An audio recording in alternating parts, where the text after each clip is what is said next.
25 दिसंबर की सपहर चीन के वजीर आज़म ली चांग ने वीडियो लिंक के जरिए चौथी लैंडसांग मीकोंग कोऑपरेशन लीडर्स मीटिंग में शिरकत की।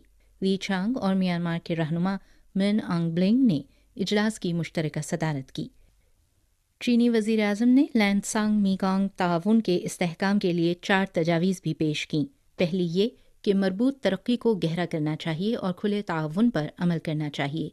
इस ज़िम्न में चीन लैंडसांग और मीकोंग ताउन और मुश्तरका तरक्की के हुसूल के लिए कर्ज़े की सूरत में खुसूसी रकम मुख्तस करेगा।